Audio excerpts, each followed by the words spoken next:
Hi, Venture. I'm Dan Moody-Musick, and I want to take a few moments to share about God's faithfulness in my life. One of those moments, one of the very best moments, was meeting this lady right here. My name is Chris, and I'm a bilingual speech-language pathologist. What that means for me is that I work in a clinic with kids from birth to 21 who have language delays, syndromes like autism or Down syndrome, and feeding disorders. We have been married almost 19 years. We have a set of 6-year-old triplets. Their names are Samuel, Nathan, and Eleanor. And when I found out we were having triplets, I was happy and I laughed. And when he found out we were having triplets... I'd like a recount, please. Sam, say this so silly. Stop playing with my hair. No, there's a you don't have these boys my videos. Any way you like it. My story starts in the mountains of North Carolina, in the small town of Boone. It got off to a rough start when my parents divorced. I was only a baby, so I don't remember much, but I do remember I was loved. And even though my parents didn't agree on many things, they did agree on taking me to church often. It was there that I heard the stories of Jesus and the good news of the gospel. When I reached the age of 9, those stories came to life when my mother was radically saved at a revival tent meeting. Her life became a tangible witness to the transformational nature of the gospel.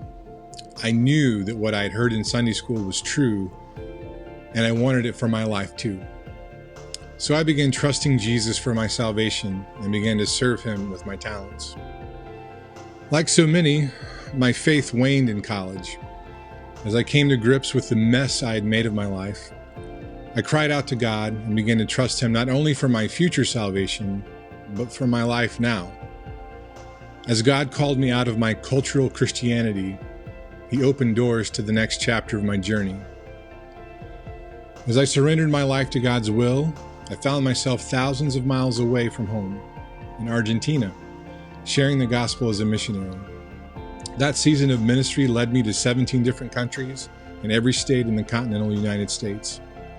It's also where I fell in love with my wife, as we ministered together, sharing our faith with whoever would listen. It's a universal truism that when you marry a Texan, you are immediately adopted, and you must move to Texas as fast as you can. The Lone Star State set the stage for God's story to continue unfolding in my life. The curtains opened on me being diagnosed with colon cancer. My response to God was, "How dare you, after all the things I have done for you?" His response was, "You aren't the star of the show." We detected the cancer early, and I was able to have the tumor surgically removed without having to endure chemotherapy, and it's been 13 years that I've been living in remission. But the cancer of doing things to get God's approval still lingered and put my spiritual journey on life support. Slowly and with great care, God began to remove my feelings of unworthiness and deep desire for the approval of others. My faith became anchored in the quality of the person I was placing it in, rather than the quantity of faith I could produce by my own works. This was a crucial step in setting up the next scene. Nothing really prepares you to be a parent. There are no manuals or protocols to follow when you find out that you will become the father of 3 children, all at one time. The joy of that shocking news was soon replaced with the shock of grief as my wife was wheeled into the OR for an emergency C-section. The overabundance of hormones were causing her body to shut down. She delivered 3 healthy babies at the 25th week of pregnancy. It did cross my mind to say, "How dare you," again to God, as I watched my babies struggle to breathe through unformed lungs. But somehow I'd absorbed enough of my prior lessons to simply begin crying out to God and worshiping him despite my circumstances. One morning, after months of standing watch over the incubators in the NICU, we were approached by one of the doctors on our care team, suggesting that it might be time to let one of our kids go. His quality of life will be severely diminished, and you need to decide what's best for him and for you. You think your faith will inform you on what the right decision is, but in the moment, everything starts to spin, to tilt, and lose control. It was in this mindset that I walked into my Sunday morning church service. Bleary-eyed, I found a seat and tried to move past my numbness. The band started and the voices rang out in praise. It was a song that I'd heard a lot, so I just let it wash past my ears and continued in my grief.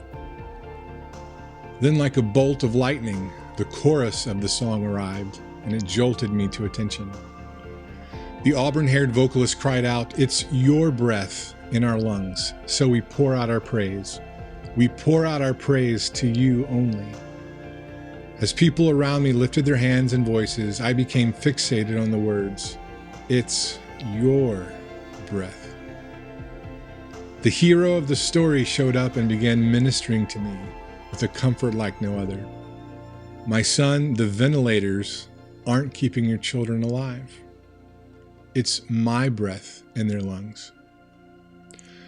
I left church that day convinced that all my children would survive and that their lives would have meaning and purpose because their Creator's very breath was sustaining them. This moment is why I'm obsessed with the work of the local church. It's why I willingly invest time, money, and sweat to see the work of the ministry flourish. That someone could sit in a venture service, watch online, or listen in their car and have a transformational moment with the living God is the goal that inspires me.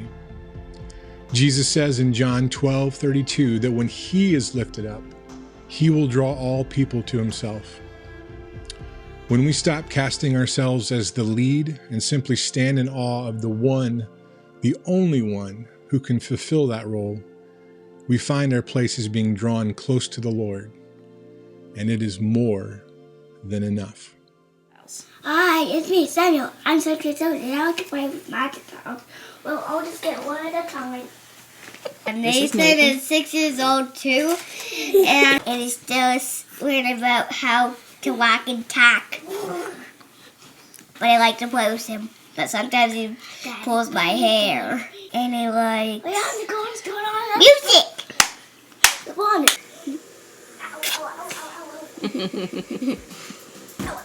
And that's my lovely family. We look forward to serving alongside of you as we reach our area for Christ. So let's go, Mango. Wait, what? Did you just say mango? Yeah, that's what Austin says at the end of his videos sometimes. I'm pretty sure not. I think it's go man go. No, let's go, Mango. I'm pretty sure not. Why would he say mango? I just thought the guy liked fruit. Hashtag dad jokes. They're going to vote no, aren't they?